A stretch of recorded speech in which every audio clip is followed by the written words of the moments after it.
দেবী শেঠি ভারতের অন্যতম প্রথিতযশা হৃদরোগ বিশেষজ্ঞ।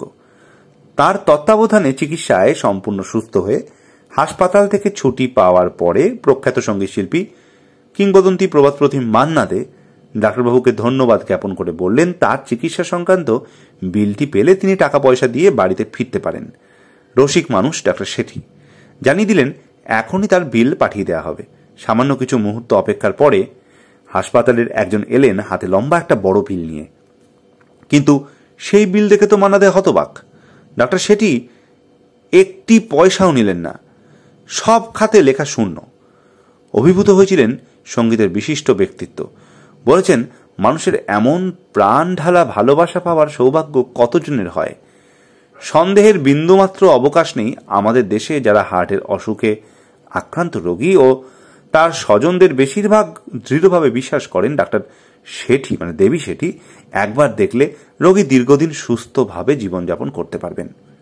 কার্যত ভারতের হার্টের চিকিৎসায় ডাক্তার দেবী শেঠি একজন ধন্বন্তরী চিকিৎসক। সেই কার্ডিওলজিস্টকে রীতিমতো ভগবানের জায়গা দিয়েছেন সাধারণ মানুষ।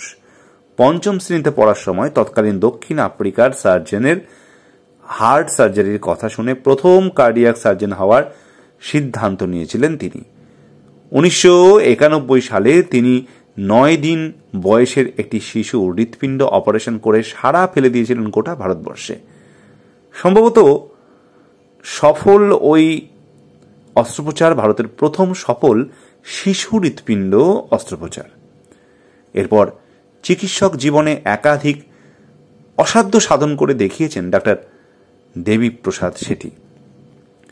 মান্না দে তখন ব্যাঙ্গালোরে, অধুনা বেঙ্গালুরু আর কি, হঠাৎ একদিন আচমকা বুকে খুব ব্যথা অনুভব করেন।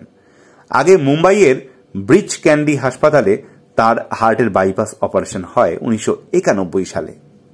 যথেষ্ট সুস্থ ছিলেন, কিন্তু ব্যাঙ্গালোরে হঠাৎ করে বুকে ব্যথা অনুভব করায় কোনো ঝুঁকি না নিয়ে তাকে ডাক্তার দেবী শেঠির হাসপাতালে ভর্তি করা হয়।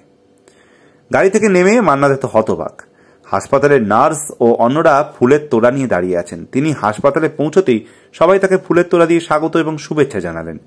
মান্নাবাবু মনে মনে ভাবছেন তিনি এসেছেন চিকিৎসা করতে, অন্যদিকে হাসপাতাল কর্তৃপক্ষ ফুলের তোড়া দিয়ে তাকে শুভেচ্ছা অভিনন্দনে ভরিয়ে তুলেছেন।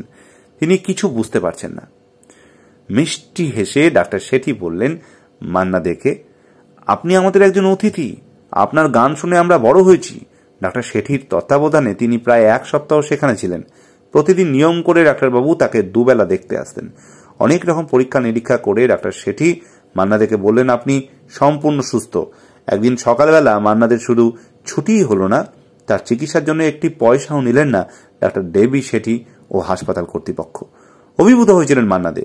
এই ঘটনা প্রমাণ করে ভারত বিখ্যাত হার্ট স্পেশালিস্ট ডাক্তার দেবী শেঠি শুধুমাত্র একজন ধন্বন্তরী হার্টের চিকিৎসক নন, একজন গুণী হার্ট যুক্ত মানে হৃদয়বান মানুষ। এবং একজন গুণী মানুষকে মানে অপর একজন গুণী মানুষকে কিভাবে সম্মান জানাতে হয় তিনি খুব ভালোভাবে জানতেন।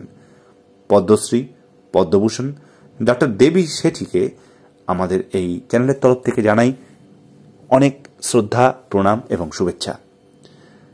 লেখার সংকলনে অরুণাভ সেন, যে পেজ থেকে আমি এটি সংগ্রহ করেছি তার নাম ধ্রুবতারাদের খোঁজে, পুস্তক ঋণ এবং কৃতজ্ঞতা স্বীকার, জীবনের জলসা ঘরে মান্না দে। আমি ফেসবুককেও জানাই এই চ্যানেলের তরফ থেকে অনেক অনেক ধন্যবাদ।